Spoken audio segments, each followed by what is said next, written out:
Welcome to History at Night, a place where we gently journey into the past, allowing knowledge and imagination to guide you into peaceful sleep. Here, history is not rushed. It unfolds slowly, softly, like a quiet story told by firelight. Before we begin, feel free to subscribe to the channel and leave a like. By the end of this lecture, you will likely be drifting comfortably between worlds, awake just enough to listen, relaxed enough to rest. Now, take a deep breath. Let your eyes close. The story is already beginning. Tonight, we travel north, far beyond the familiar lands, into the harsh and mesmerizing world of Norse mythology. A world shaped by ice and fire. A world inhabited by ancient gods, cunning tricksters, frost giants, and legendary heroes. You will hear the story of how this northern cosmos was born from chaos, how the great world tree held all realms together, and how destiny itself leads everything toward a final, unavoidable moment, the great battle known as Ragnarök. This is a journey from creation to destruction, from silence to thunder, from the birth of the gods to their twilight. A story not meant to alarm, but to soothe, like the sound of distant waves beneath a cold northern sky. Relax, listen, and let the myths carry you gently into sleep.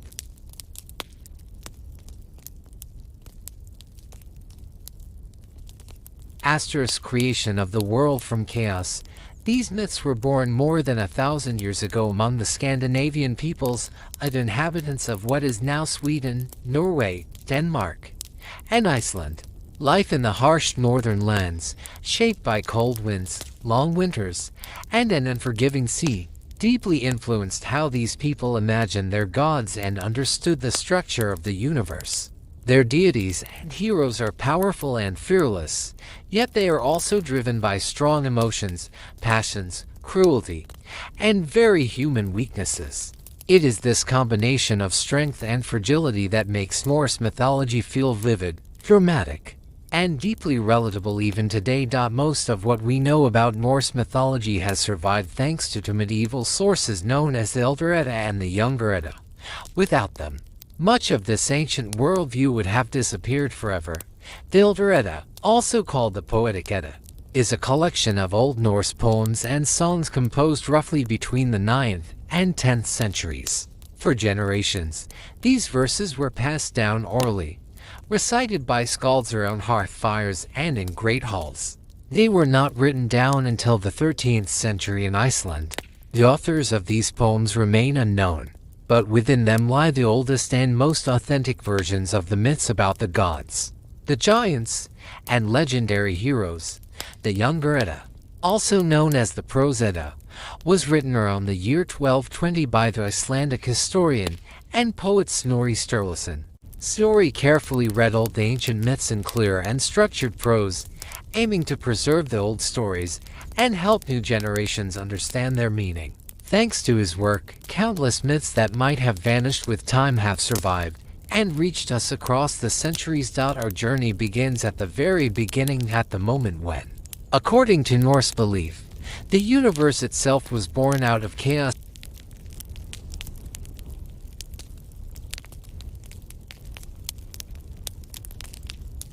Asterisk the birth of the gods. In the very beginning of time, there was nothing at all.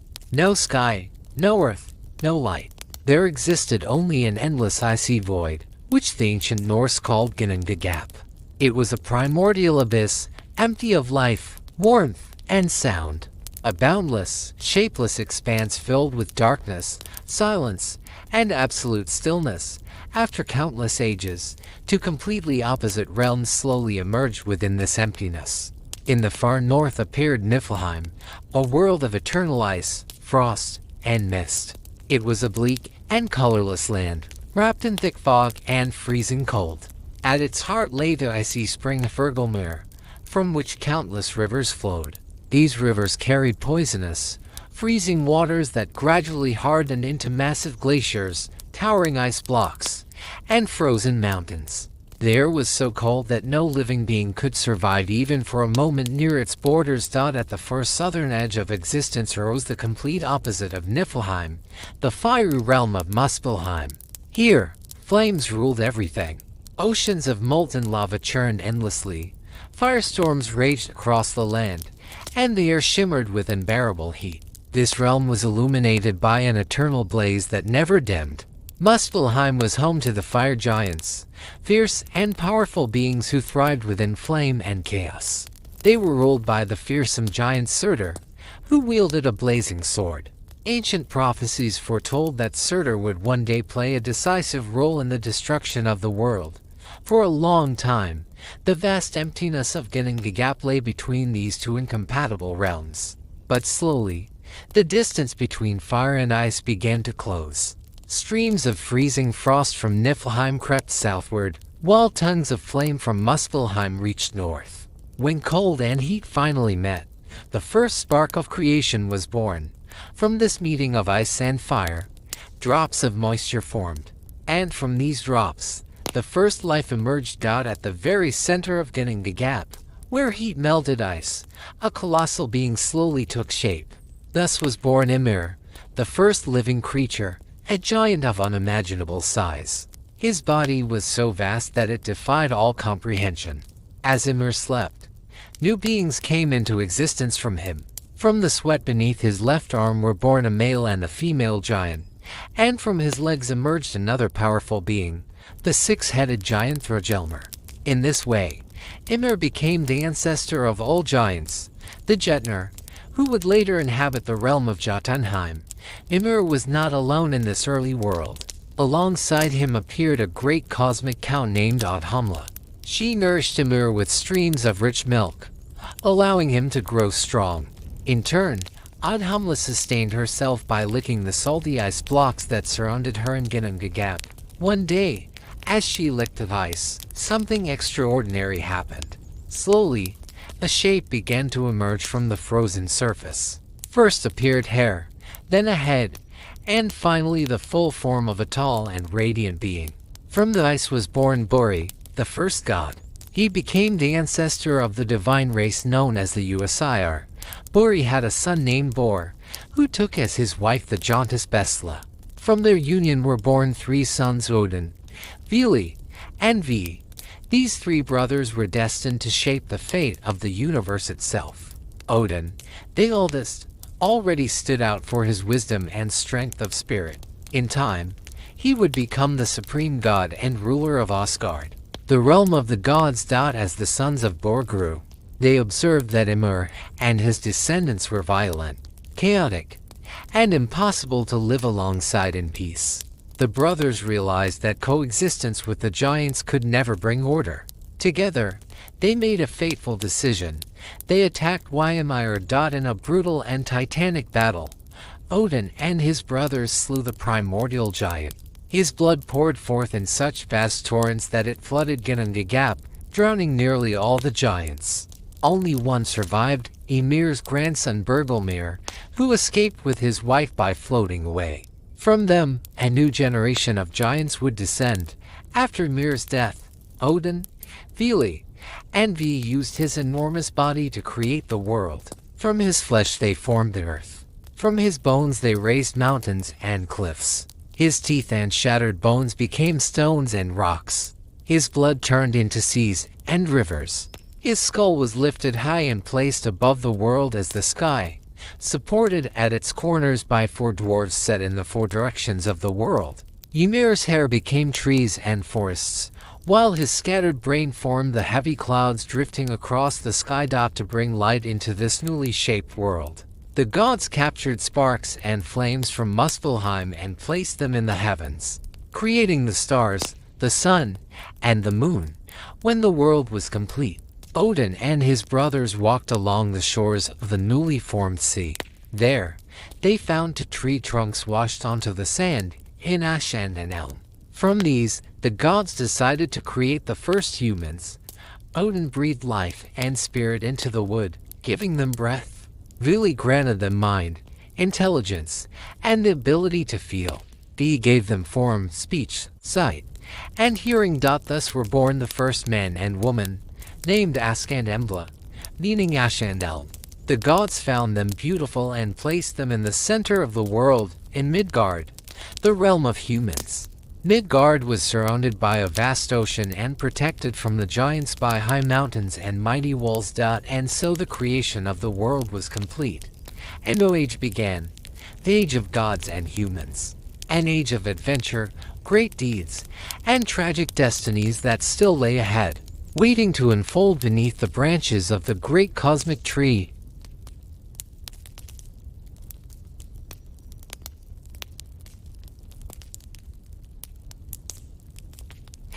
Yggdrasil. After the gods created the world and settled it with the first humans, the universe gained shape, order, and meaning.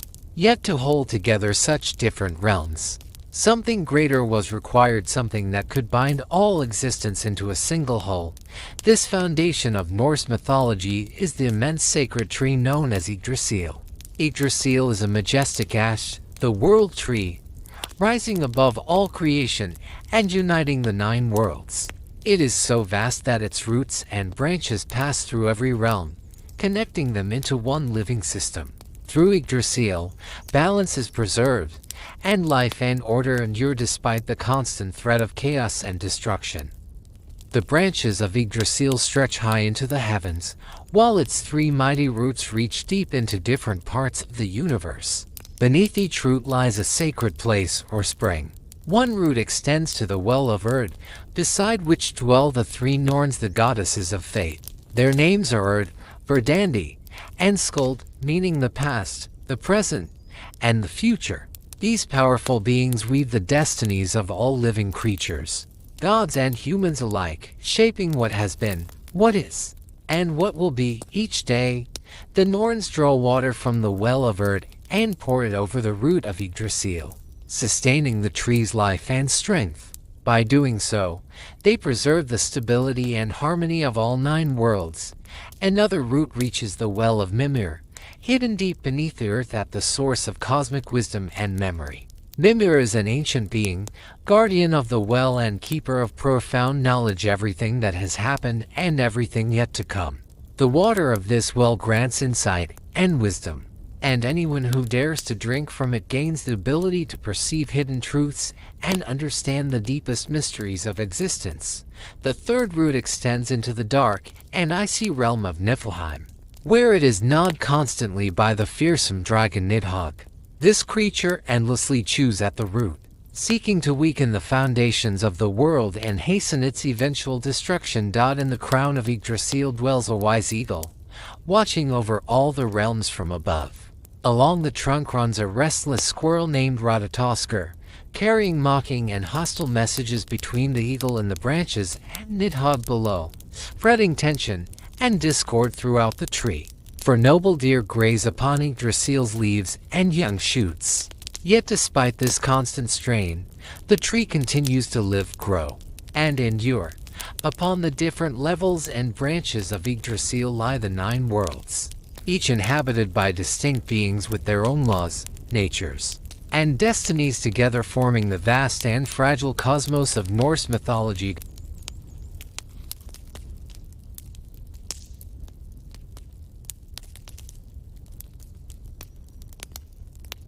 Asgard, the first and most significant realm of the gods, is Asgard, the home of the Aesir. Asgard rises high above the other worlds and is the most beautiful, powerful, and majestic place in the entire universe. It was created by the gods for themselves and carefully separated from the rest of existence to protect it from giants and other dangers that lurk beyond its borders. Asgard is the dwelling place of the main gods of the Norse pantheon. Here reigns Odin, the wise and all-seeing father of the gods. Thor, the mighty god of thunder, protector of gods and humans alike. Loki, cunning and unpredictable, whose cleverness often brings both trouble and unexpected solutions.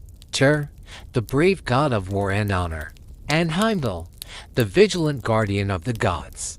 Each of the Aesir possesses a magnificent hall or palace within Asgard, reflecting their power, nature, and role in the cosmic order. At the very heart of Asgard stands Valhalla, Odin's great hall. This vast and awe-inspiring structure is said to be built from golden spears, with shields covering its roof. Valhalla is not merely a hall, but a sacred destination for the bravest of warriors. Those who fall honorably in battle are chosen by Odin's Valkyries and brought here after death. Within Valhalla, these fallen heroes known as the Einherjar spend their days fighting one another in endless training battles, sharpening their skills and strength. Each evening, all wounds are healed, and they gather for grand feasts filled with meat, laughter, and song, preparing themselves for the final battle that awaits them at the end of time.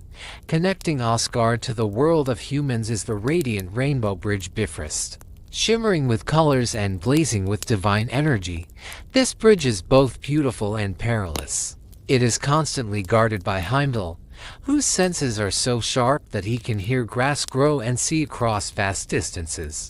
At the first sign of danger, he is ready to sound his horn and warn the gods of approaching enemies. Thus, Asgard stands as the heart of divine power in Norse mythology, a symbol of order, authority, and wisdom.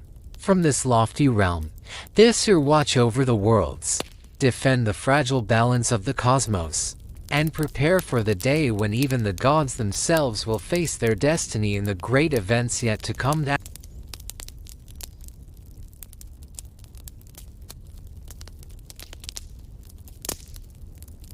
Vanaheim. We now move on to Vanaheim, the next of the 9 worlds. Upon the great cosmic tree, Vanaheim does not stand as high as Asgard, yet it is considered one of the most beautiful and harmonious realms in the entire universe. This world is the homeland of the Vanir, a group of gods revered for their wisdom, kindness, magic, and deep bond with nature. Vanaheim is always described as a flourishing and fertile land. Endless green meadows stretch toward the horizon, dense forests whisper in the wind, and fields overflow with golden harvests. Clear, transparent rivers and lakes reflect the sky, and the land itself seems to breathe with life. Peace and prosperity reign here, and existence flows calmly and steadily, in rhythm with the natural world. The Vanir were gods of fertility, magic, prophecy, and balance. Among them, the most significant and well-known were Njord and his twin children, Freyr and Freyja. Njord was the god of the sea and the winds. He guided favorable breezes, protected sailors and fishermen, and ensured safe voyages across dangerous waters. Freyr was the god of fertile fields and livestock, of peace, abundance, and prosperity within families and communities. Freyja, radiant and powerful, was the goddess of love, beauty, passion, and magic. The Vanir possessed the ability to see beyond the present. They practiced prophecy and mastered a special form of ancient magic known as Sire. This mysterious art was practiced mainly by women, though there were rare exceptions. Through Sire, one could glimpse the future and the past, summon storms or calm them, influence fertility, and heal illnesses. These rituals were performed during sacred ceremonies accompanied by chanting spells and slow, rhythmic dances around altars or raised platforms. Those who practiced this magic entered deep trances, allowing them to perceive hidden truths of existence and commune with spirits and natural forces. It was precisely this unusual magic and prophetic power that caused distrust and tension to grow between the Vanir and the Aesir. The Aesir viewed the magic of the Vanir as dangerous and forbidden, while the Vanir saw the Aesir as arrogant and aggressive conquerors. Over time, this mistrust intensified, eventually erupting into an open conflict known as the Great War. This war became one of the most devastating and brutal events in Norse mythology. The gods fought long and bloody battles that shook the entire cosmos. Yet the forces of both sides were so evenly matched that neither the Aesir nor the Vanir could achieve a decisive victory. Realizing that continued war would destroy the worlds and weaken the gods themselves, both sides agreed to make peace. To secure this fragile truce, they decided to exchange hostages as a symbol of trust. The Vanir sent Njord and his children, Freyr and Freyja, to Asgard. All 3 were soon welcomed among the Aesir and became deeply respected gods. In return, The Uasir sent to Vanaheim the handsome god Hrungnir, known for his noble appearance, along with Mimir, the wisest of all beings. However, the Vanir soon discovered that Hrungnir was unable to make important decisions on his own and constantly relied on Mimir's counsel. Feeling deceived and humiliated, they were consumed by rage. In their fury, they severed Mimir's head and sent it back to Asgard as a grim message of protest. Odin, devastated by the loss of his wise advisor and friend, refused to let Mimir's wisdom vanish with his death. Using powerful magic, he preserved and revived Mimir's head, placing it beside the well of wisdom at the roots of Yggdrasil. There, Mimir continued to speak, offering Odin guidance, profound knowledge, and insight into the secrets of fate. Despite this tragic episode, peace was ultimately restored. The gods understood that their war had nearly destroyed all worlds, and they vowed never to engage in such conflict again. From that moment on, the two divine clans began to cooperate closely, and humanity came to honor both. The Vanir took responsibility for fertility, peaceful life, and magic, while the Uasir guarded wisdom, strength, and protection against external threats. Thus, harmony returned to the universe, and Vanaheim and Asgard became the two great pillars of order and prosperity across all 9 worlds.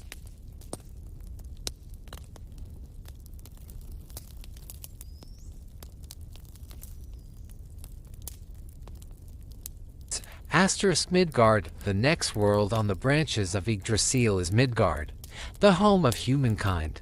This realm lies at the very center of the universe, which is why it is known as the Middle World. Midgard was created by the gods as a place where people could live, grow, and endure between the forces of order and chaos. Midgard is encircled by a vast and restless ocean. In its dark depths dwells the mighty and terrifying serpent Jörmungandr, one of the monstrous children of Loki. When the gods learned of the serpent's birth, they immediately sensed the danger it posed to all living beings. To remove the threat, they cast Jörmungandr into the sea that surrounds Midgard. Yet instead of perishing, the serpent grew at an astonishing pace. In time, it became so enormous that it crawled around the entire world of humans, eventually biting its own tail and forming an endless circle. The fate of Jörmungandr is closely tied to the destiny of the gods themselves, and we will return to his story later, when the great events of the Final Age begin to unfold. Within Midgard, humans settled on fertile plains, built villages and strongholds, cultivated the land, and raised animals. Their lives were shaped by labor, seasons, and survival. Though fragile compared to gods and giants, humans were not forgotten. The gods watched over them, offering protection, guidance, and favor in exchange for reverence, rituals, and sacrifices. Yet Midgard was never meant to be a perfectly safe world.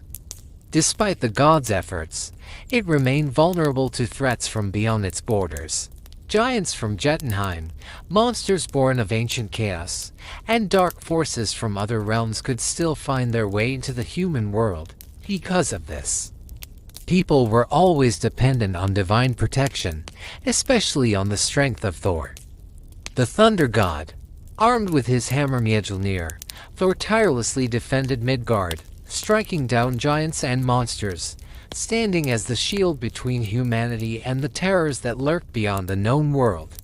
Thus, Midgard became a realm of struggle and balance, a place where humans lived between safety and danger, watched over by the gods, yet constantly reminded of how close chaos always was.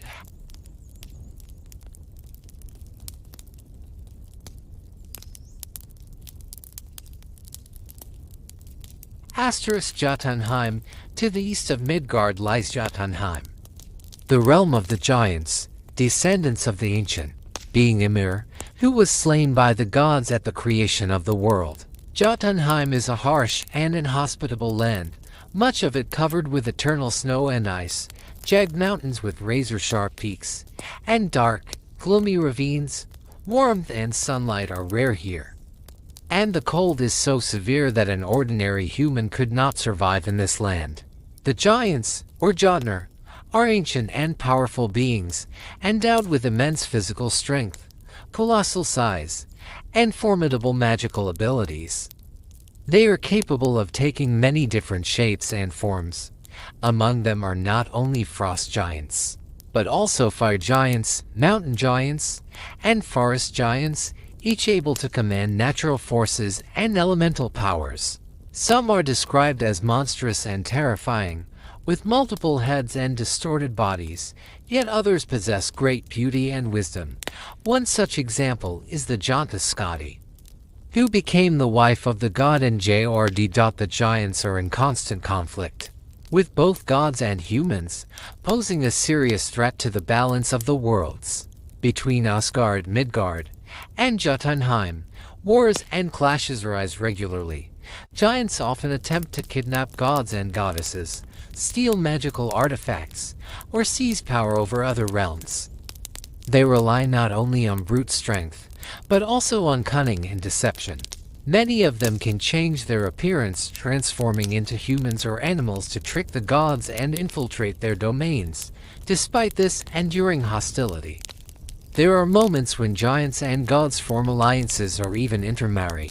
The All-Father, Odin himself, often journeyed to Jotunheim, seeking wisdom and secret knowledge from the oldest and most learned of the giants. Thus, Jotunheim remains not only a land of danger and opposition, but also a source of ancient insight, hidden truths, and primal forces that shape the fate of the 9 worlds.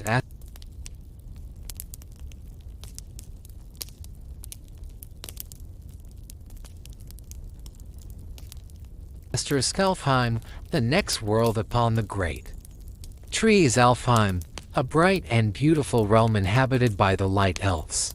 Alfheim was located high in the heavens, close to Asgard, and was considered one of the most breathtaking and wondrous of all the 9 worlds.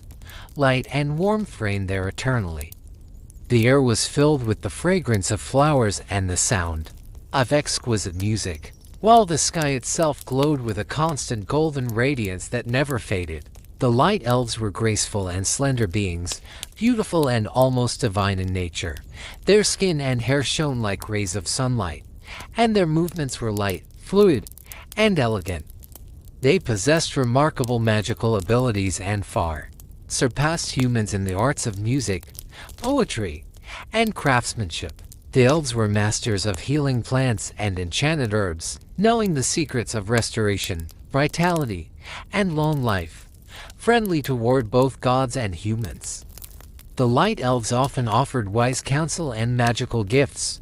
For this reason, Aesir favored the elves and regarded them as close allies. At times, the gods themselves would journey to Alfheim, seeking inspiration, peace, and beauty in its radiant lands.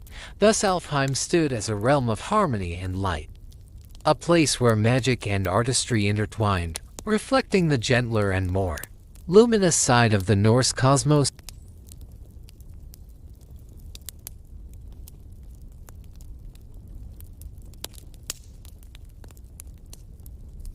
The light and the dark worlds. In stark contrast to the bright realm of the elves stood Svartalfheim, the world of dwarves and dark elves.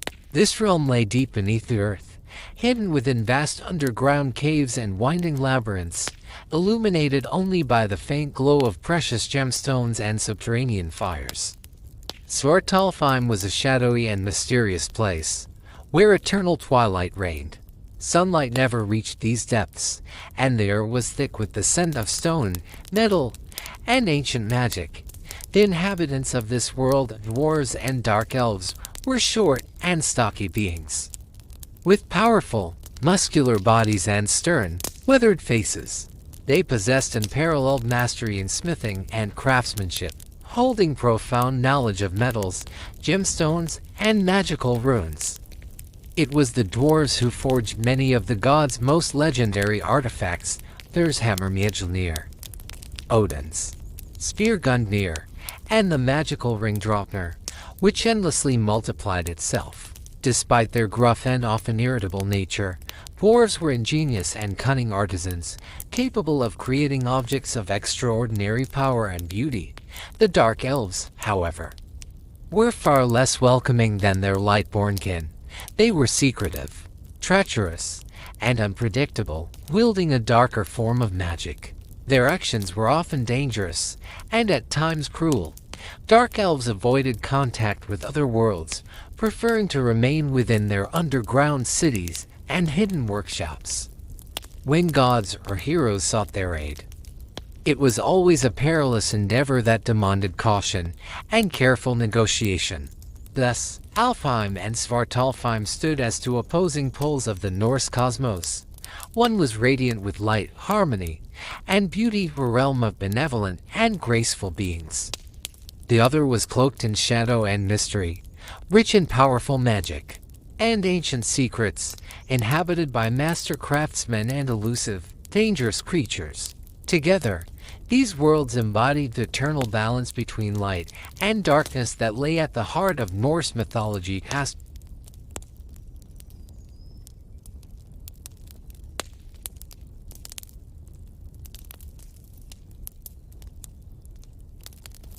Helheim, the last of the 9 worlds, is Helheim, the dark and somber realm of the dead.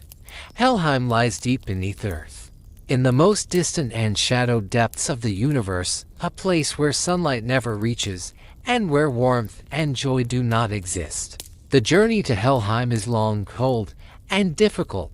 According to legend, the souls of the dead must cross bleak mountain ridges, icy rivers, and endless plains wrapped in thick mist before reaching its borders. This realm was not meant for warriors who died gloriously in battle. Those heroes were chosen by Odin and carried to Valhalla. Helheim was destined for those who died quietly and without fame, ordinary people, the elderly, children, and those who perished from illness or accidents, without the chance to prove their courage in life. In this sense, Helheim was not a place of torture or punishment. Rather, it was a realm of silence, forgetfulness, and sorrow, a shadowed existence where life's warmth had faded away. It was ruled by the goddess Hel, the daughter of Loki, one of the most unsettling figures in Norse mythology. Her appearance reflected the duality of life and death. One half of her body was beautiful, youthful, and alive, while the other half was dead, decayed, and terrifying. This frightening form symbolized her dominion over both the living and the dead. Because of her disturbing nature, the gods feared and rejected her. By Odin's command, Hel was sent far from Asgard to rule the underworld. There she became the queen of those souls who could not enter Valhalla. Her dwelling was called Mjölnir, meaning sprayed with rain, a vast and gloomy palace surrounded by high walls and iron gates. At the entrance to her realm stood Garm, a monstrous hound with blood-red eyes, whose terrifying howl announced the arrival of every new soul. Nearby flowed the river Chul, separating the world of the living from the world of the dead. A bridge crossed this river, guarded by the maiden Mogyu, who ensured that no living being entered Helheim and no dead soul ever escaped. Inside Hel's palace stretched countless cold and empty halls, filled only with faint whispers and wandering shadows. One hall was set aside for feasts, with tables laden with food that was never touched. Silence reigned everywhere, and the atmosphere was heavy with hopelessness. Pale souls drifted endlessly through the halls, remembering their past lives and mourning what they had lost forever. Hel was assisted by her servants, Gangloti and Gangle, slow and silent figures who moved through the halls with eerie sluggishness, deepening the sense of despair that filled the realm. Among the most frightening objects associated with Helheim was Naglfar, a massive ship built entirely from the fingernails of the dead.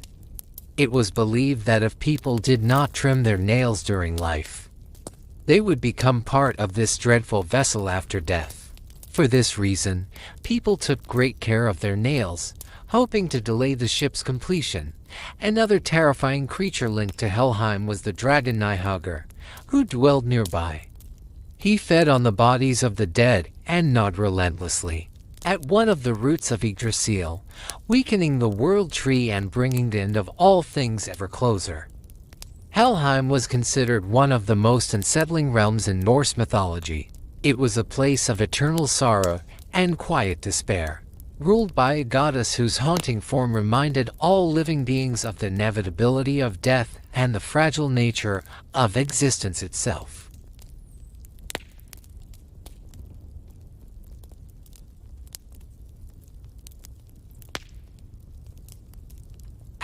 Odin. Now we return to Asgard to speak in greater detail about the gods and their great deeds. The supreme god of Asgard was Odin, the wisest and most powerful of all the gods. His authority was unquestioned, for it was he who ruled Asgard and made the most important decisions that shaped the destinies of both gods and humans.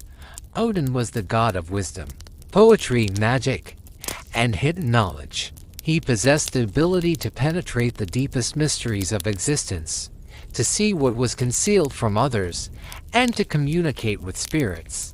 At his side were two loyal ravens, Hugin and Mjölnir, whose names mean thought and memory.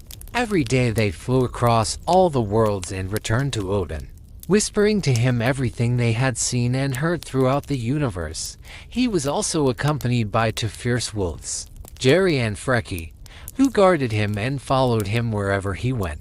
Yet despite his immense power and knowledge, Odin was never fully satisfied with what he knew. His greatest passion and lifelong purpose was the endless pursuit of wisdom and understanding. For knowledge, he was willing to pay any price. Odin constantly traveled between the worlds, seeking ancient truths and answers to the deepest questions of existence. During one such journey, he came to the well of wisdom at the roots of Yggdrasil. The waters of this well were said to grant profound insight into the nature of reality itself. The well was guarded by the ancient giant Mimir, keeper of all memory and knowledge accumulated since the beginning of time. Odin asked Mimir for permission to drink from the well and gain its wisdom. Mimir replied that such knowledge came at a great cost and demanded a terrible price, one of Odin's eyes. Odin did not hesitate for a moment. He understood that great wisdom required great sacrifice. Without regret, he removed his own eye and gave it to Mimir as payment. Mimir cast Odin's eye into the well, and only then allowed the father to drink from its waters. When Odin drank, the deepest secrets of past, present, and future were revealed to him. From that moment on, he became the wisest of all the gods. Odin was forever changed, becoming the one-eyed god, a living symbol of the price paid for true knowledge. Yet even this sacrifice did not end his quest. Through his wisdom, Odin learned of dark prophecies yet to come, including the most terrifying of all, Ragnarök, the final battle that would one day shake the entire universe. According to this ancient prophecy, a time would come when chaos and war would engulf the worlds. The sun would be extinguished, the stars would fall from the sky, the great world serpent Jörmungandr would rise from the ocean, the wolf Fenrir would break free from his chains, and the goddess Hel would lead the army of the dead against the gods. In this final battle, many gods including Odin himself were destined to perish, and the world would be destroyed by fire and water. Odin fully understood that he was fated to fall in this great conflict. Yet despite knowing his own doom, he continued to rule Asgard and prepare gods and humans alike for what he knew was inevitable.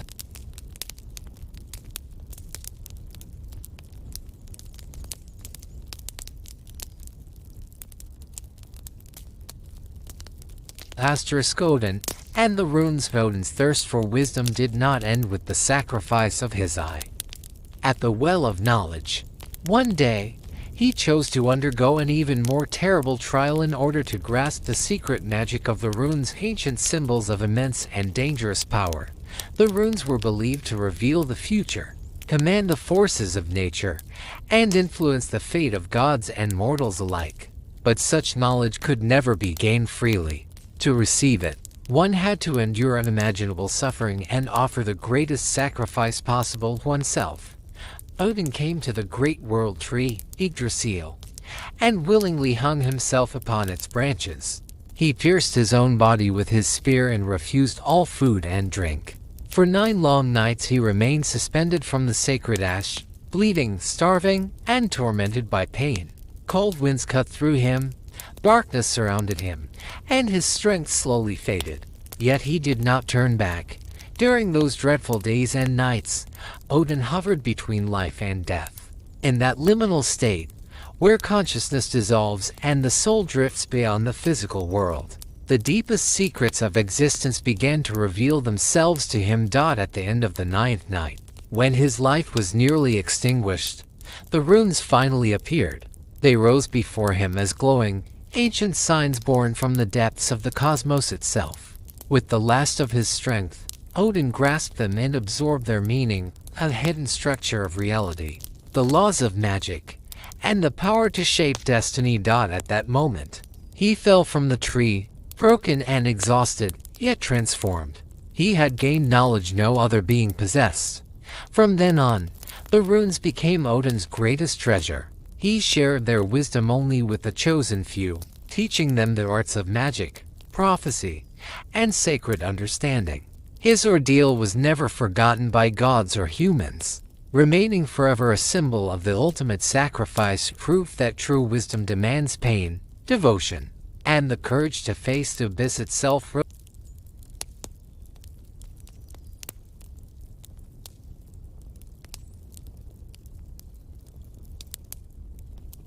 Odin and Sleipnir. Another legendary symbol of Odin's power was his famous horse. Sleipnir, a wondrous creature without equal in all 9 worlds. Sleipnir was a gray stallion with 8 legs, capable of crossing any distance, traveling between worlds, and even galloping through the air itself. He was the fastest and most powerful of all horses, and when Odin rode upon his back, the All-Father appeared even more majestic and terrifying. The origin of Sleipnir is tied to a strange and somewhat embarrassing tale in which the cunning god Loki played a crucial role. In the early days of creation, the gods decided to build a massive and impenetrable wall around Asgard to protect themselves from the giants. Unexpectedly, a mysterious builder appeared and offered to construct the wall in a single winter. In return, he demanded the sun, the moon, and the goddess Freyja as payment. Confident that the task was impossible within such a short time, the gods agreed to his terms. However, they soon discovered that the builder possessed an extraordinarily strong and swift horse named Svadilfari. With its help, enormous stones were moved with incredible speed, and the wall was nearly finished long before winter's end. Furious and alarmed, the gods turned their anger toward Loki, for it was he who had advised them to accept the builder's conditions. To save Asgard, Loki devised a desperate plan. He transformed himself into a beautiful young mare and lured Svadilfari away into the forest, distracting the stallion and preventing the completion of the wall. Deprived of his horse, the builder failed to finish the work on time. In his rage, he revealed his true nature. He was a giant attempting to deceive the gods. Thor immediately struck him down with his hammer, and Asgard was saved. Yet the story did not end there. Some time later, Loki returned, leading an unusual foal, the grey colt with 8 legs, born from Loki's encounter with Svadilfari. This extraordinary creature was Sleipnir. To atone for his actions and restore harmony among the gods, Loki presented the horse to Odin as a gift. From that moment on, Sleipnir became Odin's faithful companion, carrying him across the worlds, through the skies and realms of the living and the dead, a living symbol of divine power, fate, and the strange, unpredictable magic that shaped the Norse universe.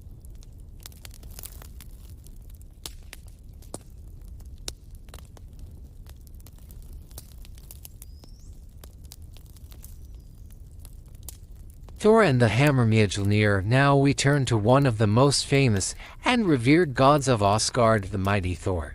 Thor was the son of the supreme god Odin and the earth goddess Tyr.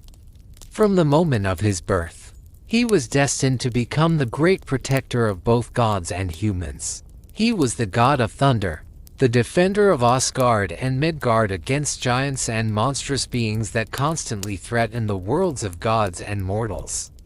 Thor was distinguished by his immense physical strength and fearless courage, which made him nearly invincible in battle. At the same time, he was known for his straightforward, sometimes rough nature and fiery temper. Gods and humans alike respected and loved Thor for his honesty, power, and unwavering readiness to come to the aid of those in danger. The main symbol and weapon of Thor was his legendary enchanted hammer, Mjölnir, one of the most powerful artifacts in the entire universe.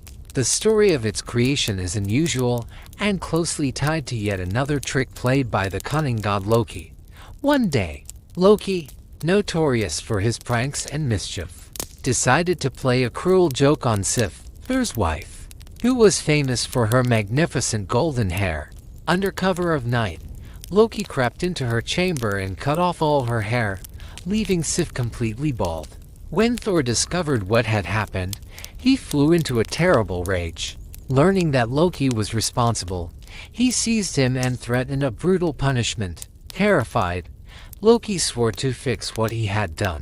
He traveled deep beneath the earth to Svartalfheim, the realm of the dwarven smiths, and asked them to forge new hair for Sif made of pure gold.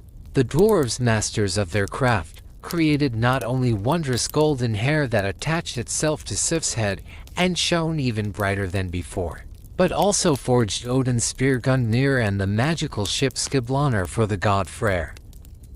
These gifts delighted the gods so greatly that Loki, carried away by his usual recklessness, challenged two other dwarven brothers, Brokkr and Sindri. He bet them that they could not create treasures more magnificent than those already made. The price of the wager was Loki's own head. Brokkr and Sindri accepted the challenge and began their work.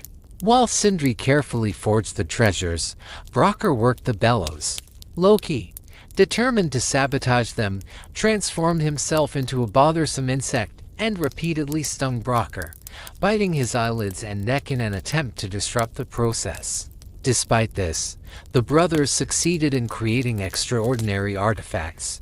They forged the golden boar Gullinbursti, capable of running faster than the wind, the magical ring Draupnir, from which 8 new rings fell every 9th night, and finally, the greatest of all, the mighty hammer Mjölnir.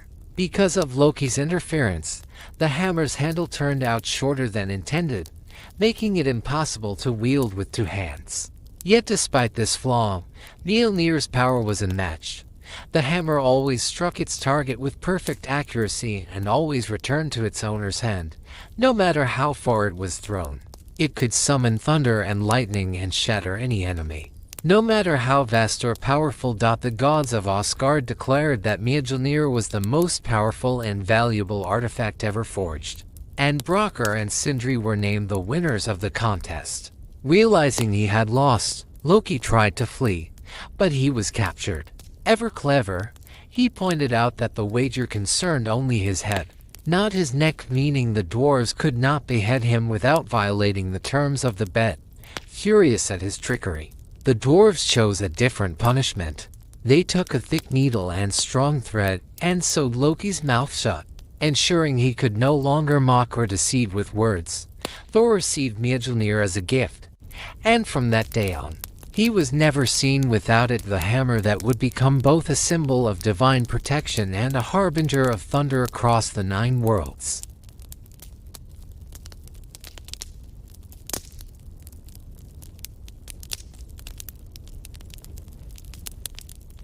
Thor and Hrungnir. Among the many feats and battles fought by Thor against the giants, one of the most famous is his duel with Hrungnir, one of the strongest and most terrifying giants of Jotunheim.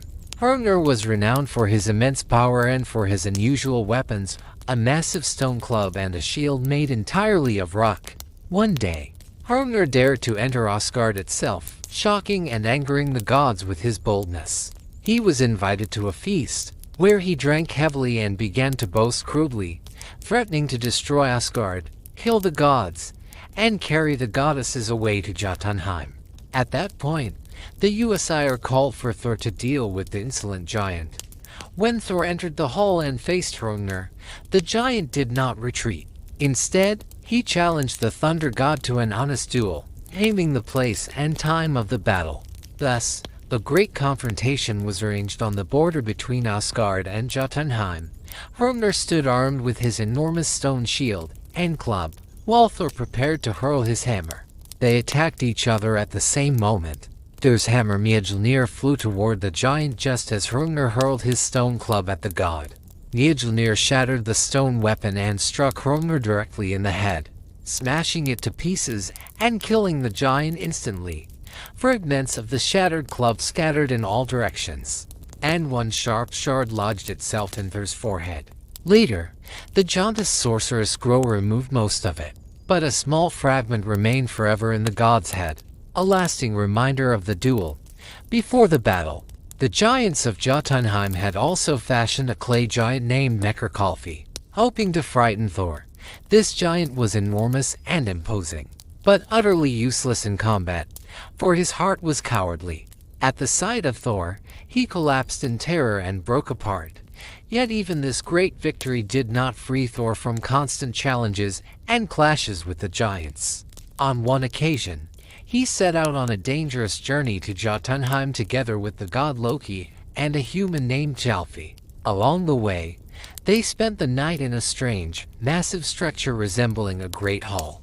Only later did they discover that it was actually a glove belonging to Loki, the ruler of the giants, famous for his cunning illusions and powerful magic. His name meant Loki of Asgard, and he should not be confused with the god Loki. The next morning, the travelers arrived at the giant's castle, where Loki greeted them with feigned hospitality and invited them to prove their abilities. Thor and his companions accepted the challenge, unaware that the giant intended to humiliate them through deception.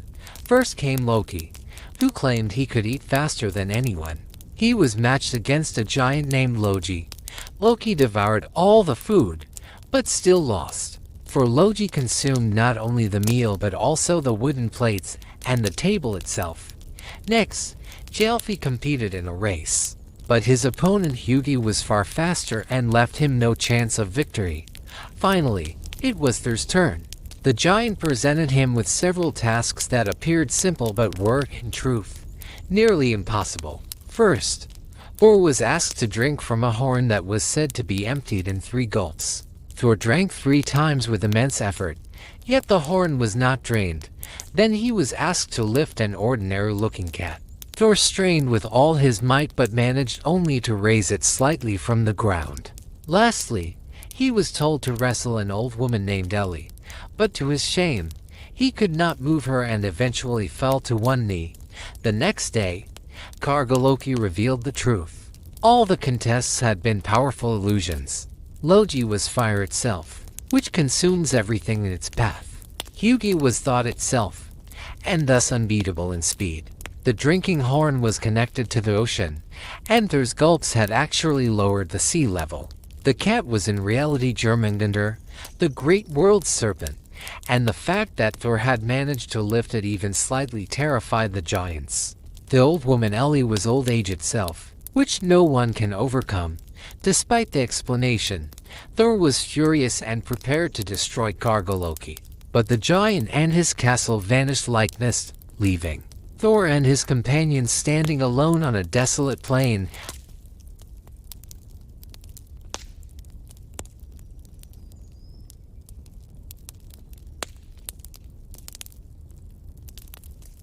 How Thor almost married a giant.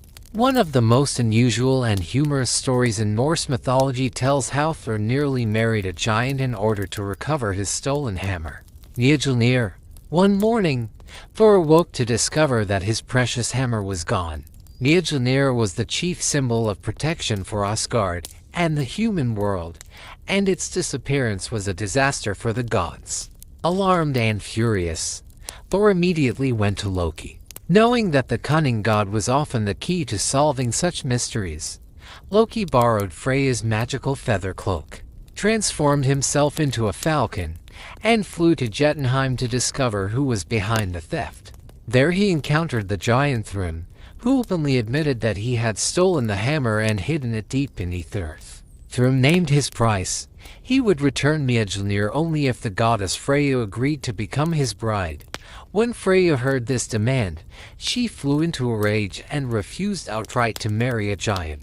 The gods were left in despair until the watchful Heimdall proposed a bold and ridiculous plan. Thor himself should disguise himself as Freyja and go to Jotunheim as the bride. Thor was outraged at the suggestion, but with no other way to recover his hammer. He reluctantly agreed. The gods dressed Thor in a long bridal gown, adorned him with jewelry, placed a bridal veil over his head, and covered his face to hide his thick beard and fierce gaze. Loki, thoroughly amused by the situation, dressed himself as a maidservant and accompanied Thor to Jotunheim. Meanwhile, Thrym prepared a grand wedding feast and invited many giants. When the bride arrived, the giants were astonished by her powerful build, intimidating presence, and enormous appetite. Thor devoured vast amounts of food and drink, raising Thrym's suspicions.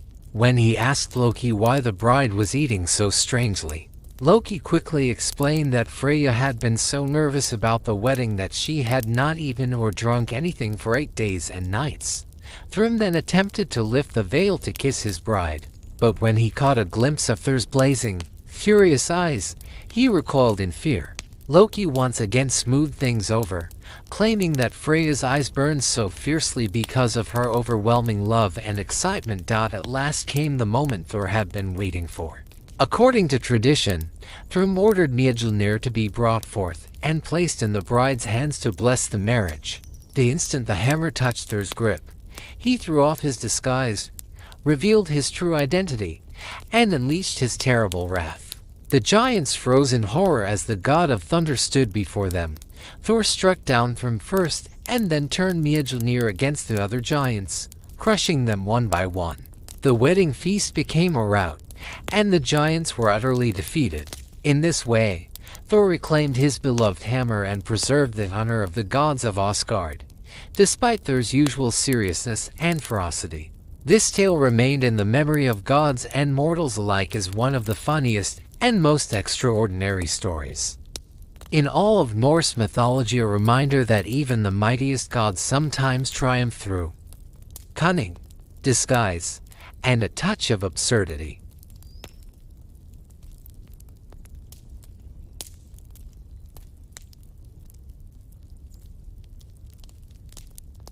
The origin and nature of Loki. Now we turn to one of the most enigmatic and contradictory figures of the Norse pantheon, the cunning and unpredictable Loki. He was a god of fire, trickery, deception, and chaos, constantly drawing the gods of Asgard into dangers, troubles, and strange adventures. Yet his nature and origin were as unusual as his character. Loki was born to the giant Farbodi and the giantess Loki, which made him both giant and god.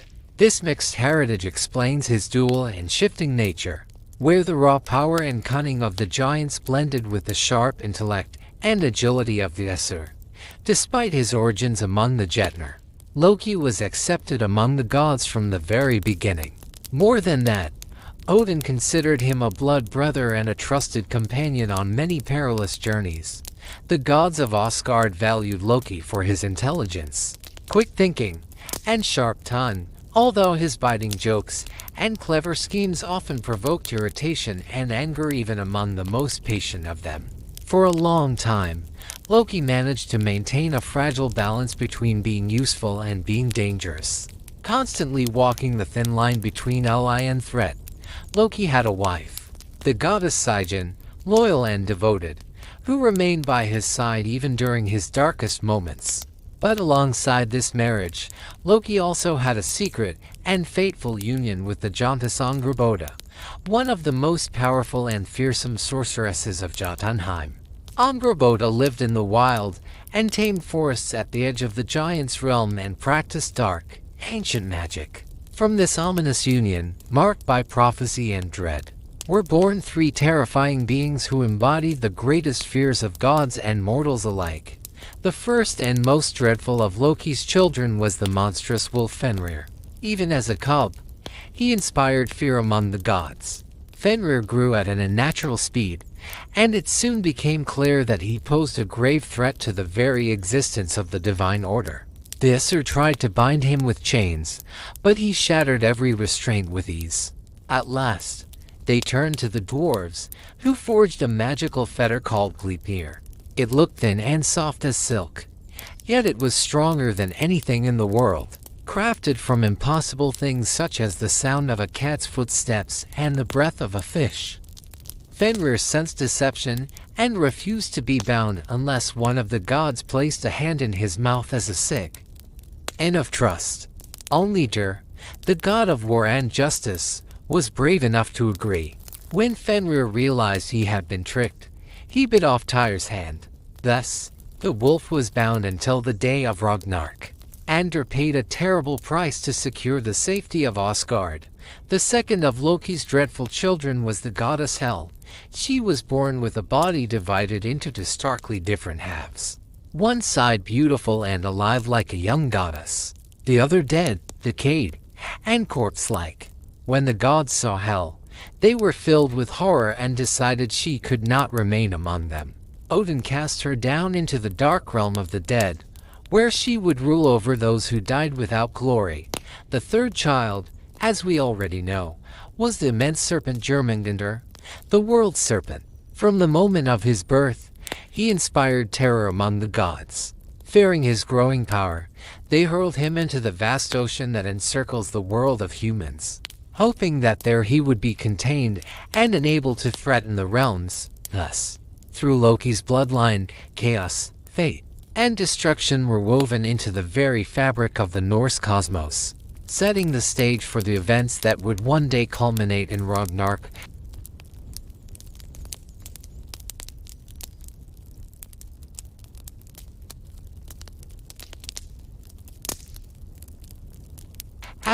The Abduction of Idunn.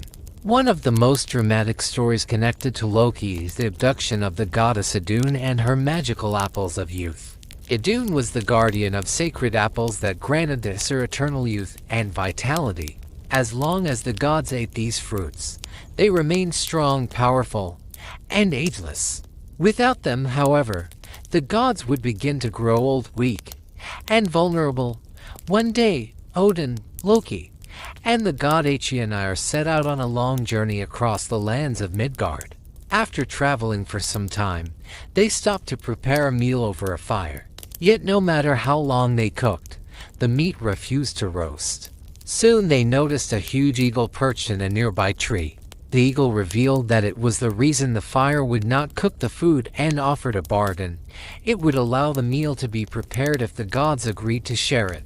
Hungry and weary, the gods accepted, but when the food was ready, the eagle swooped down and seized nearly all of it for itself. Enraged, Loki grabbed a stick and struck the bird. To his horror, the stick stuck fast to the eagle, and in the next instant the creature took flight, dragging Loki high into the sky. The eagle revealed its true nature. It was the powerful giant Josi. He threatened to kill Loki unless he agreed to bring him the goddess Idunn along with her apples of youth. Fearing for his life, Loki agreed. When he returned to Asgard, Loki deceived the trusting Idunn. He told her that he had discovered apples even more beautiful and wondrous than her own growing just beyond the walls of Asgard. Curious and unsuspecting, Idunn followed him. As soon as she stepped outside the protection of the gods, Josi seized her and carried her away to the cold and distant realm of Jotunheim. Before long, the consequences became clear. Without Idunn and her apples, the gods began to age rapidly. Their strength faded, their faces became lined with deep wrinkles, and their hair turned gray. Alarmed, the Aesir gathered in council and quickly realized that Idunn's disappearance could only be the result of Loki's treachery. They seized him and threatened him with a slow and terrible death unless he immediately brought Idunn back. Terrified, Loki took Freyja's magical cloak of feathers, transformed himself into a falcon, and flew swiftly to Jotunheim. There he found Idunn and turned her into a small nut, which he grasped in his talons. With all his speed, he flew back toward Asgard. Josi soon noticed the escape and gave chase. once again taking the form of a giant eagle. As Loki approached the walls of Asgard, the gods had already prepared a great fire. The moment Loki crossed safely inside, they set the flames blazing. Jazzy flew straight into the fire. His wings ignited, and he fell to the ground, where the gods quickly killed him. Idunn was restored to Asgard, and with her return, the gods regained their youth, strength, and vitality. Yet even after this rescue, Loki did not abandon his ways. Time and again, he would continue to bring both trouble and transformation to the gods of Asgard, ensuring that peace among them was never truly secure.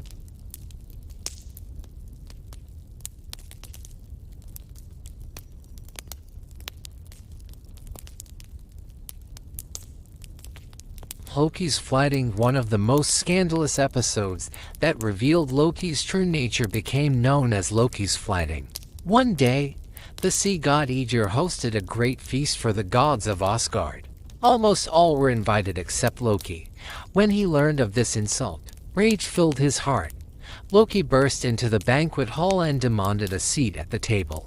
The gods reluctantly allowed him to stay, but as soon as he took his place, Loki began shamelessly mocking and insulting everyone present, exposing their most unpleasant and shameful secrets.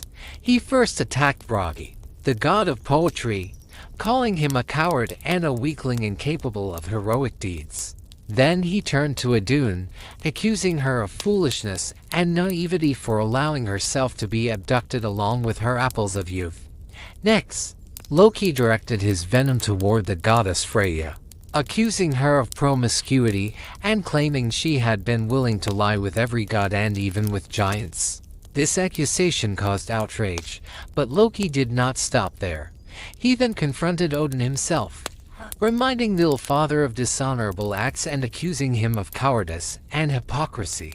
Loki claimed that Odin delighted in stirring wars and spreading conflict among humans, merely to feast on bloodshed and fallen warriors. Loki went even further, openly insulting Frigg, Odin's wife, accusing her of infidelity with Odin's own brothers, an unforgivable humiliation for both gods. He also accused Sif, Thor's wife, of unfaithfulness, even claiming that she had secretly been involved with him. No one was spared. Loki mocked her for losing his hand, calling him a fool who willingly sacrificed it to a wolf. He mocked the gods as blind and naive, incapable of seeing his true nature and intentions. For a long time, the gods endured Loki's insults, until Thor, the god of thunder, finally entered the hall. Furious, he threatened to crush Loki's head with Mjölnir if he did not fall silent at once. Realizing that the gods' patience had reached its limit and that Thor's anger could cost him his life, Loki chose to flee the hall, hurling his final bitter mockeries as he left. After this event, the god's attitude toward Loki changed forever. He was no longer seen as a mischievous trickster, but as a dangerous enemy capable not only of petty pranks, but of true betrayal. From that moment on, Loki became an outcast of Asgard, an unwanted and ominous presence, from whom only misfortune and disaster could be expected.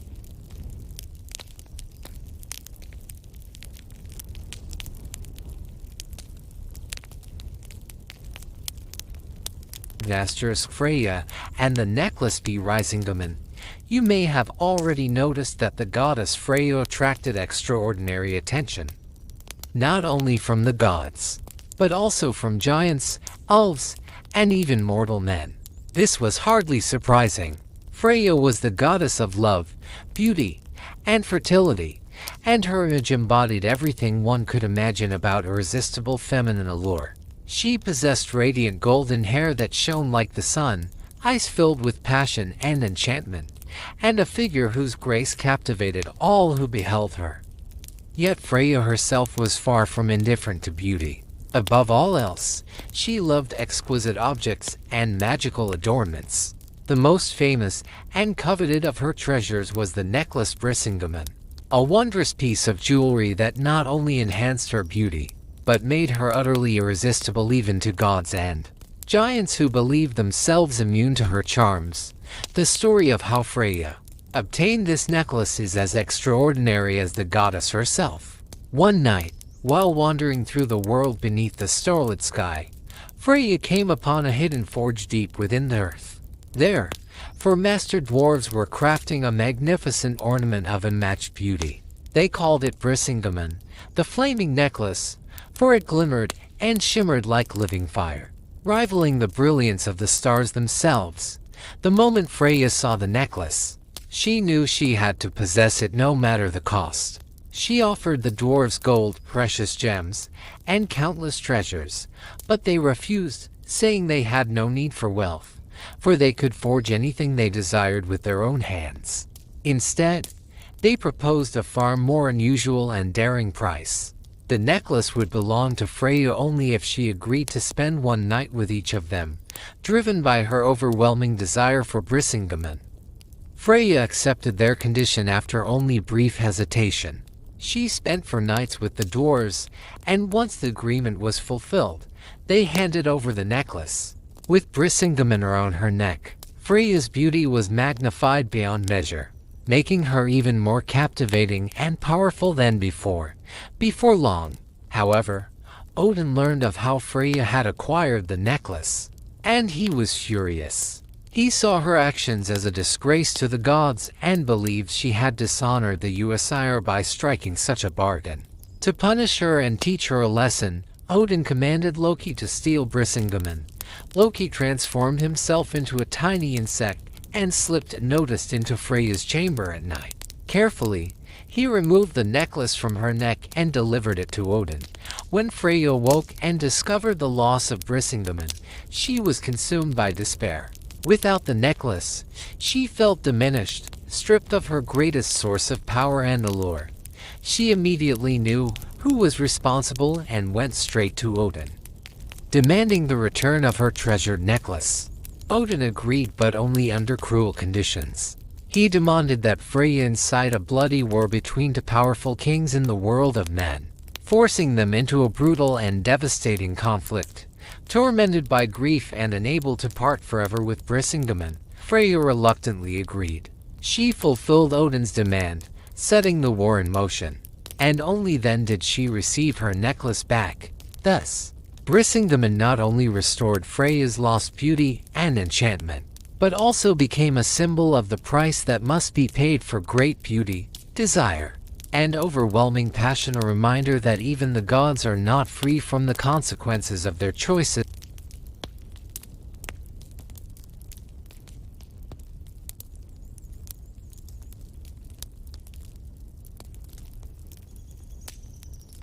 Baldr and His Dreams. Now we come to the story of one of the most beautiful, beloved, and revered of all the gods, the radiant and gentle Baldr. Among the Aesir, Baldr held a truly special place. He was the son of the supreme god Odin and the goddess Frigg, and he was renowned for his extraordinary beauty, kindness, and wisdom. His face shone with a soft, luminous light, like the sun itself, and his voice was calm and melodic, filling the hearts of gods and humans alike with peace and joy. Baldr embodied everything pure, bright, and good that existed in the world. In Asgard, he was loved without limit. There was not a single god or living being who could bring himself to harm Baldr, or even wish him harm, as such was the universal admiration and affection he inspired. All loved Baldr, all except one being. But that story will come later. One day, Baldr began to suffer from strange and terrifying dreams. Night after night, the same visions returned, stealing his peace and strength. In these dreams, he saw his own violent death, dark and bloody shadows closing around him, and he felt with dreadful certainty that his fate was sealed. The dreams were so vivid and realistic that the radiant god began to fade before the eyes of those who loved him. Deeply troubled, the gods gathered to uncover the cause of these nightmares that tormented Odin's beloved son. Seeing Baldr suffer, his mother Frigg decided to act herself, determined to prevent any possible tragedy. She traveled through all 9 worlds and extracted an oath from everything that existed: gods and giants, humans and animals, plants and stones.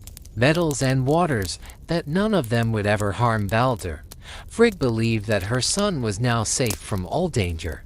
No weapon, no force in the universe could injure him. Jor returned to Asgard, and the gods even invented a playful game to celebrate Baldr's invulnerability. They began throwing stones, spears, arrows, and all manner of objects at him, simply to prove that nothing could hurt him. Every projectile bounced harmlessly off Baldr's body, leaving him untouched. Laughter and delight echoed through Asgard as the gods rejoiced. Convinced that Baldr was now beyond all danger, unaware that fate, once set in motion, can never truly be avoided.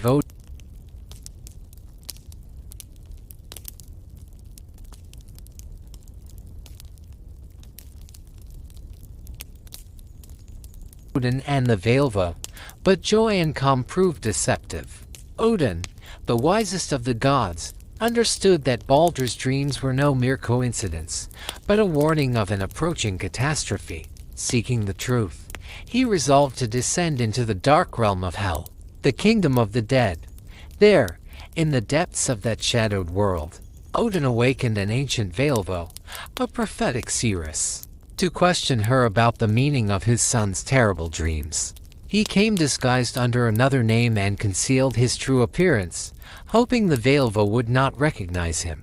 Yet the ancient prophetess immediately knew who stood before her and showed no mercy to the father. She told him that Baldr would soon die, and that his death would mark the beginning of the end of the cosmos itself. The Völva revealed that after his fall, Baldr would descend into her realm, the land of the dead, and would never return to the world of the living.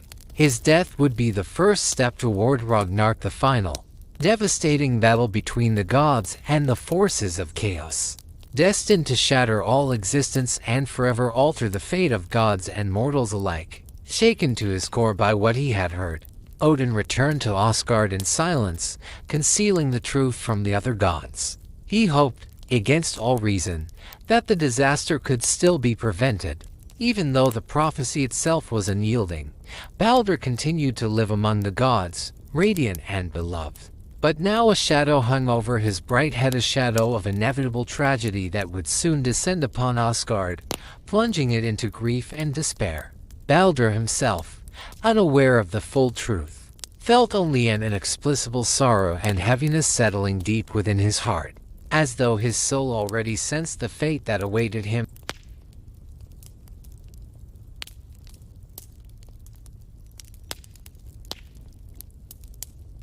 The death of Baldr. Despite all the efforts of the gods to protect their beloved Baldr, there was one who chose to exploit his hidden vulnerability. That treacherous being was, of course, Loki, the god of cunning and deceit, whose heart had long been filled with envy and bitterness toward Odin's radiant and universally loved son.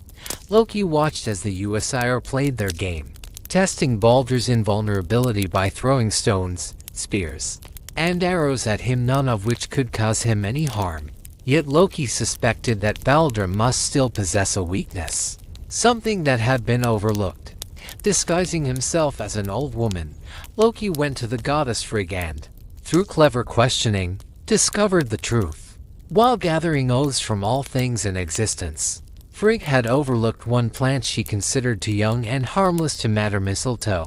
The moment Loki learned this, he set out at once, found the plant, and broke off a slender sprig of mistletoe. He then returned to Asgard, where the gods were still laughing and playing. Among them stood Hymir, Baldr's blind brother, who remained apart from the game, unable to take part. Loki approached him and suggested that he too should join the fun, offering to help guide his throw. Trusting Loki and suspecting nothing, Hymir agreed. Loki placed the mistletoe branch into Thor's hand and pointed him in the right direction. The blind god cast the branch, and to the horror of all, the mistletoe pierced Baldr's body, striking him straight through the heart. The radiant god fell lifeless to the ground, and with him, the light and joy of the world seemed to vanish. What moments before had been laughter and celebration turned instantly into cries of despair. The Usir gathered around Baldr's body, weeping and realizing that his death marked the first step toward the dreadful prophecy of the end of all things. Overwhelmed by grief, Frigg begged the gods to send someone to Hel's realm to try to bring her son back from the dead. Hrungnir, Odin's brave son, volunteered for this desperate journey. Without delay, he mounted the eight-legged horse Sleipnir and rode into the depths of the worlds. Hrungnir's journey was long and grim.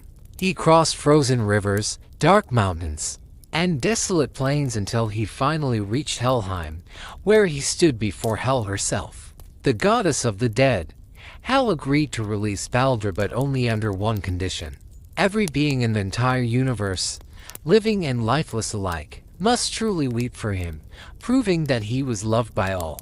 Only then could Baldr return to the world of the living. Hrungnir returned to Asgard with this fragile hope. The Usir immediately sent messengers across all 9 worlds. People, animals, plants, giants, gods, everything that existed shed tears for Baldr, mourning the loss of the gentle and shining god. Yet when the messengers reached a distant cave, they encountered a grim giantess named Thek. She refused to weep, declaring coldly, "Living or dead, what difference does it make to me? I have no need for Baldr, and I will not cry for him." That giantess was none other than Loki in disguise. With this final act of cruelty, he ensured that Baldr would remain forever in Hel's realm, and the hope of restoring him was lost. Thus Baldr's death became irreversible, sealing the fate foretold by prophecy and casting a long shadow over the future of gods and worlds alike.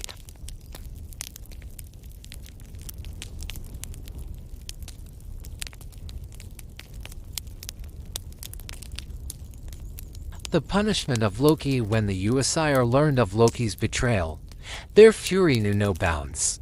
At last they understood that their patience had been exhausted, and they resolved to punish Loki so that he could never again bring ruin and sorrow upon the worlds. He tried to flee, taking refuge in the wilds and hiding from the gods' wrath, but he could not escape his fate. The Usir tracked him down, seized him, and dragged him to a deep, dark cave. There, they bound Loki to a massive stone with unbreakable chains, fixing him in place so that he could never move. Above his head they hung a monstrous serpent, whose venom dripped steadily from its fangs. The poison fell drop by drop onto Loki's face, causing him unbearable agony. His screams echoed through the cavern and, according to legend, shook the very foundations of the worlds. Yet even in this moment of endless torment, Loki was not entirely alone. His faithful wife, Sigyn, chose to remain by his side. She held a bowl above him, catching the falling venom to spare him at least some of the pain. For as long as the bowl was full, Loki was granted brief moments of relief. But whenever Sigyn had to turn away to empty the vessel, the poison would drip once more onto Loki's face, and his cries of suffering would resound again, so violent that they were said to cause earthquakes across the worlds. Thus Loki, the cunning trickster and bringer of chaos, was condemned to an eternal punishment for his greatest crime. The death of the radiant and beloved Baldr marked a turning point in the history of the gods. From that moment on, the balance of the cosmos was forever altered, and the shadow of Ragnarök, the final doom of gods and worlds, drew ever closer.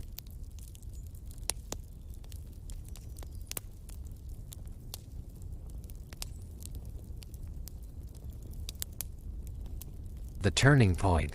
The death of Baldr was not merely a personal tragedy for the gods, it became a true turning point in the fate of the entire cosmos. With his passing, the last remnants of order, wisdom, and calm that had sustained the balance of the 9 worlds began to collapse. Where once the equilibrium between light and darkness seemed unshakable, dark forces that had slept for countless ages now began to awaken rapidly. One of the first signs of the approaching end was the great winter that preceded Ragnarök. Known in the prophecies as Fimbulwinter, this winter was unlike any that gods or mortals had ever known. It was a catastrophic force of nature that engulfed not only Midgard, but all the worlds, including Asgard itself. Fimbulwinter lasted for 3 long and agonizing years, without yielding to spring, summer, or even the briefest thaw. With each passing month, its terror only grew stronger. The sun barely shone, hidden behind heavy, dark clouds that day and night unleashed savage blizzards and piercing winds upon the land. Seas, lakes, and rivers froze solid. Water turned into a surface hard as stone, and the earth became buried beneath a thick layer of eternal snow. Nearly all plant life perished, and forests were transformed into lifeless wastelands filled with dry, dead trees. Animals, deprived of food and shelter, died out in entire species, and even the strongest predators began to succumb to hunger. Humans, who had once lived in relative peace, now found themselves locked in a desperate struggle for survival. They were forced to search constantly for scraps of food, to turn against one another, and to wage brutal wars over every small patch of land, sparing neither friends nor family. Mercy, compassion, and humanity slowly vanished from their hearts, replaced by cruelty, rage, and madness. With every passing year of Fimbulwinter, human hearts grew colder and more ruthless. Children no longer respected their parents. Parents refused to protect their own children. Tribes and clans shattered into smaller groups, endlessly fighting one another. No one felt safe any longer. Among the gods of Asgard, anxiety and dark foreboding spread. They clearly understood that this was the beginning of the great and terrible prophecy spoken of since ancient times. Odin knew that the chaos now unfolding could no longer be stopped, and that the death of his beloved son had been only the first link in a long chain of events leading inevitably to Ragnarök. At last, the moment the gods had feared for so long and which the ancient prophecies had warned of finally arrived. Fimbulwinter came to an end, and the world stood on the threshold of the great and final battle. Known in Norse mythology as Ragnarök, it was destined to be an epic clash between light and darkness, order and chaos, a battle that would decide the fate of the entire universe.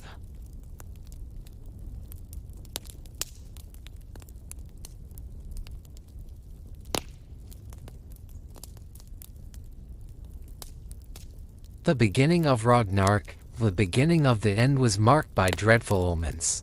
The earth trembled, the sky split with thunder, mountains crumbled into dust, and the oceans burst from their shores, flooding the lands of Midgard. The darkened sun and the blood-red moon vanished from the heavens, plunging all the worlds into complete darkness. Stars began to fall, blazing with fiery tails, lighting the final path for gods and mortals marching toward a fatal battle. At the same time, deep within the earth and the ocean, ancient bonds began to break. The great wolf Fenrir, bound by the dwarven chain Sleipnir, finally tore it apart. With a terrifying roar, he broke free, opening his monstrous jaws so wide that his upper jaw scraped the sky while his lower jaw dragged along the earth.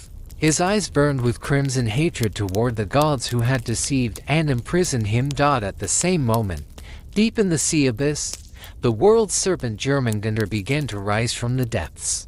Enormous waves surged and crashed upon the shores of Midgard, sweeping away everything in their path. The serpent, grown so vast that it encircled the entire world, finally released its own tail from its mouth and surged toward the land, spewing deadly venom and laying waste to forests and cities alike. At that same time, Loki himself was freed from his agonizing bonds. The god of deceit, emaciated and scarred by years of torment, was consumed by an unquenchable fury and a burning desire for revenge against the gods who had humiliated him. His chains shattered, the earth shook, and Loki, now free and resolute, set out for Jotunheim. Together a vast host of giants and monstrous beings to lead against the Usiren. The final battle. Loki also assembled an immense army of the dead from the grim realm of Hel. His daughter, the goddess of death, released her warriors to him, pale, lifeless souls, ready to fight without fear or mercy, all beings whose hearts burned with hatred toward the gods and the order they had created rallied beneath Loki's banners. But it was not only Loki and the giants who marched toward the final confrontation. In the south, in the blazing world of fire, Muspelheim, the fire giant Surtur finally awakened and began his path of destruction. Wielder of the flaming sword and ruler of the fire realms, Surtur gathered a vast army of fire giants whose bodies burned brighter than the sun itself. Beneath his heavy steps, the earth melted and cracked, and the fire of his sword, raised high above his head, illuminated the darkened sky, heralding the final march of flame and annihilation. Surtur and his army advanced from Muspelheim, determined to destroy what remained of the old world and bring an end to the reign of the gods of Asgard. Wherever the fire giant passed, the land ignited, turning into a blazing inferno and leaving no living being behind. Meanwhile, the gods of Asgard and their allies prepared for their own final stand. Odin, the wisest of the gods, led the host of the Hrungnir valiant warriors who had fallen in battle and dwelled in Valhalla, waiting this very day. Thor, god of thunder, donned his armor and readied Mjölnir for combat. With them stood the brave Tyr, the watchful Heimdall, the noble Freyr, and all those who believed that this last battle would not be merely the end of the world, but the beginning of something new. Both armies gathered on the vast plain of Yggdrasil, where the greatest battle of all time was destined to unfold. The ground cracked and shuddered beneath their feet, while the sky flared with furious lightning, mirroring the approaching clash. Then the final call of the Gjallarhorn rang out, sounded by Heimdall to announce the beginning of Ragnarök. Its deafening cry echoed throughout the universe and the armies surged forward, colliding in a deadly struggle that would decide the fate of all existence.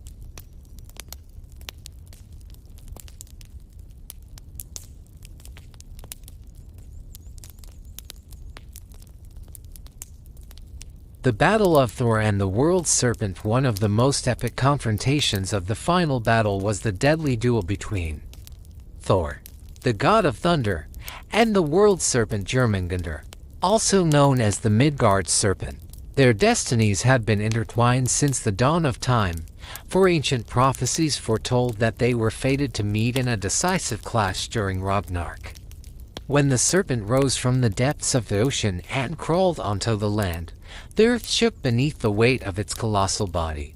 The air filled with poisonous fumes pouring from the monster's open jaws.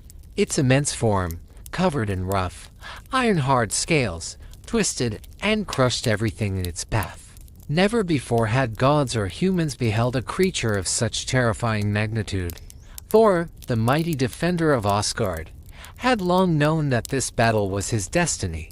Without hesitation, he stepped forward to face the ancient beast, gripping his hammer Mjölnir tightly in his hand. His eyes burned with courage and resolve, even though he fully understood that his own death was inevitable. For Thor, fulfilling his duty and destroying Jörmungandr mattered more than his own life. He would protect the worlds until his final breath. When the god and the serpent finally met on the battlefield, everything around them seemed to freeze in tense anticipation. Jörmungandr raised his enormous head, opened his jaws filled with razor-sharp fangs, and unleashed a torrent of deadly venom capable of killing even the gods.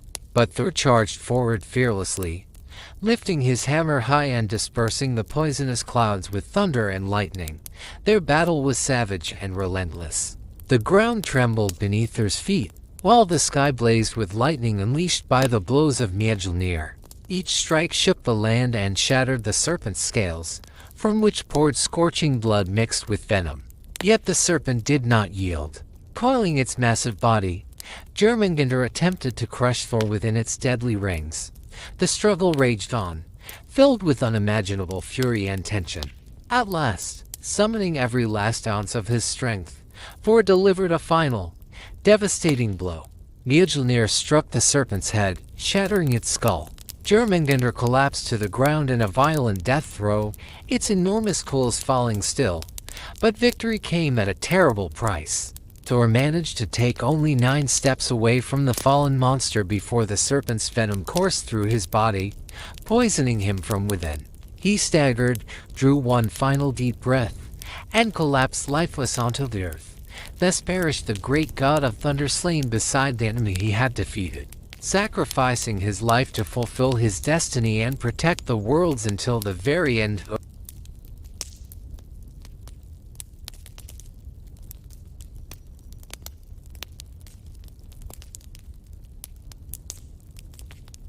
Odin against Fenrir.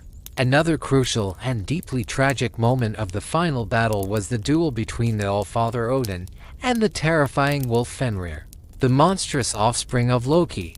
From the most ancient prophecies, the fates of Odin and Fenrir had been tightly bound.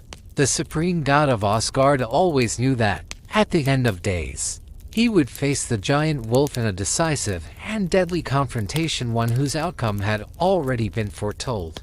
When Ragnarök began and the armies collided, Odin, accompanied by his loyal warriors, rode straight toward Fenrir. The great wolf, finally freed from his bonds, was consumed by uncontrollable rage and an overwhelming desire for vengeance against the gods who had deceived and imprisoned him for centuries. His enormous form towered over the battlefield, and his gaping jaws seemed wide enough to swallow the world itself. The battle between Odin and Fenrir erupted with savage intensity. The god of wisdom and war fought with dignity and resolve, drawing upon all the power and knowledge he had gathered over countless ages. Odin struck again and again with his enchanted spear Hrungnir, the weapon that never missed its mark. Yet Fenrir was too vast and too powerful to be easily defeated. Even the strongest and most precise blows could not pierce his hide, and every wound Odin inflicted only fueled the wolf's fury and hatred. At last, Fenrir managed to seize Odin in his monstrous jaws. Despite all the resistance of the Allfather, the gigantic wolf swallowed him whole. As foretold by prophecy, the supreme god of Asgard fell, and the worlds trembled as they felt the death of the wisest and greatest of the gods. But Odin's death did not go unavenged. On the battlefield stood Viwar, Odin's silent and powerful son, renowned for his immense strength and unyielding courage. When Viwar witnessed the death of his father, his heart filled with a fury unlike anything he had ever known. With fearless determination, he charged toward the monstrous wolf. Viwar wore a special boot, forged from the scraps of every shoe ever discarded by humankind. This boot was so strong that no weapon and no creature could destroy it. Placing this boot upon Fenrir's lower jaw and gripping the upper jaw with his hands, Viwar unleashed all his strength and wrath. With an inhuman effort, he forced the wolf's jaws apart. With a terrible crack, Fenrir's mouth was torn open, and the great beast collapsed to the ground, convulsing in his final death throes. Thus Fenrir fell, slain by the son of Odin, and the prophecy was fulfilled at a cost beyond measure of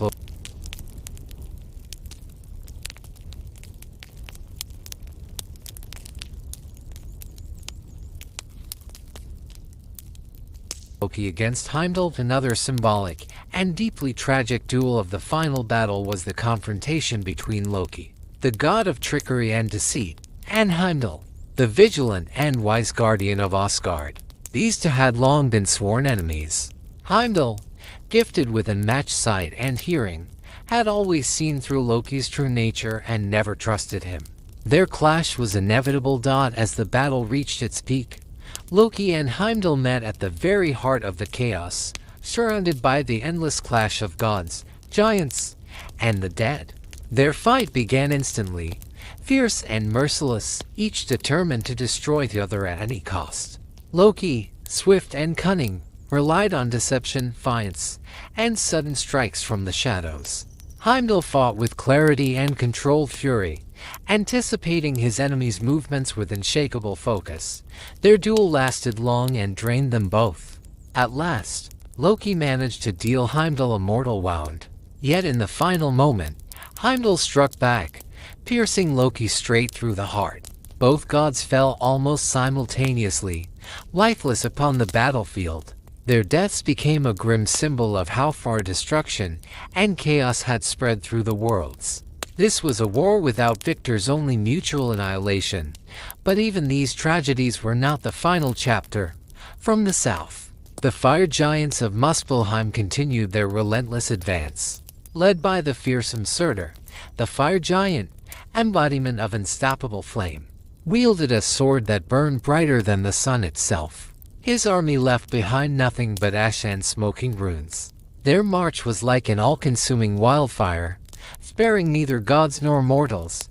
When the battle reached its final crescendo, Surtur raised his blazing sword high and struck the earth with all his might.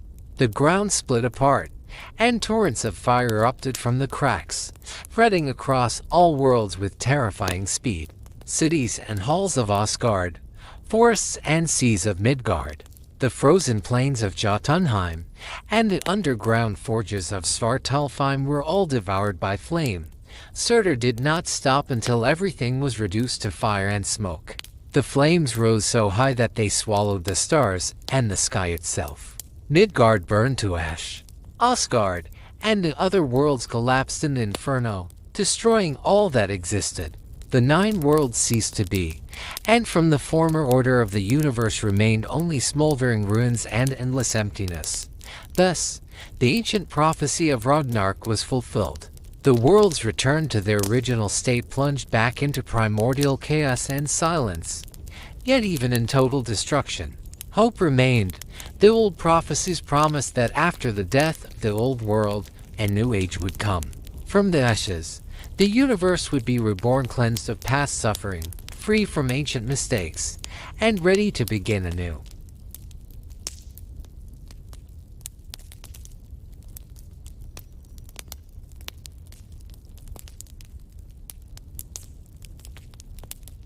The new world, when the last fires finally faded and the ash settled upon the water-covered wasteland, the oceans slowly began to retreat. From their depths, renewed land rose once more. Fertile green fields spread across the world again. Forests whispered with young leaves, and in the sky the bright sun and clear stars returned to their ancient paths. The new world, cleansed by fire and water, was free from the mistakes of the past. It was like a blank page upon which the story of all living beings could be written anew. From the sea emerged fresh earth, and upon it plants began to grow again, flowers bloomed, and rivers flowed with crystal clear waters. Very few of the gods had survived the catastrophe. Among them were the sons of Odin, Thor, god of strength and vengeance, and Vali, god of justice and renewal. The sons of Thor also endured, Nagni and Moi, who inherited the strength and courage of their great father. They became the new guardians of Mjölnir, the sacred hammer, symbol of protection and justice. These surviving gods gathered at the place where Asgard once stood and contemplated the future. They resolved to rebuild the world, but without the cruelty and endless wars that had defined the old age. Wisdom and understanding would now replace rivalry and hatred. Not only gods survived Ragnarök, two humans also endured, Leif and Lifrasir, who had taken refuge during the catastrophe in a sacred forest, and touched by fire and flood. From this pair, humanity would be born again. Emerging from their shelter, they were the first to step onto the renewed land, a world filled with hope and faith in a better future. Thus, a new cycle of life began. Gods and humans, fared after Ragnarök, together laid the foundations of a new age, an age of peace, justice, and renewal. Songs once more filled the air, praising courage, wisdom, and love. But now, without the cruelty and errors of the past, the world was ready to begin again, carrying the memory of what had been, yet holding a firm resolve not to repeat its former mistakes. The prophecies promised that this new world would be better than the old, a place where light and darkness, good and evil, would finally find balance, and where life could flow calmly and harmoniously. Gods and humans would learn once more to live in peace and unity, to remember their past errors, and to cherish the second chance granted to them by fate. And with this, our journey through Norse mythology comes to an end. Thank you for traveling with me into the mysterious and powerful world of ancient northern legends. If you enjoyed this story, be sure to like the video, subscribe to the channel, and leave a comment. Many more stories and lectures await you ahead. Until our next meeting.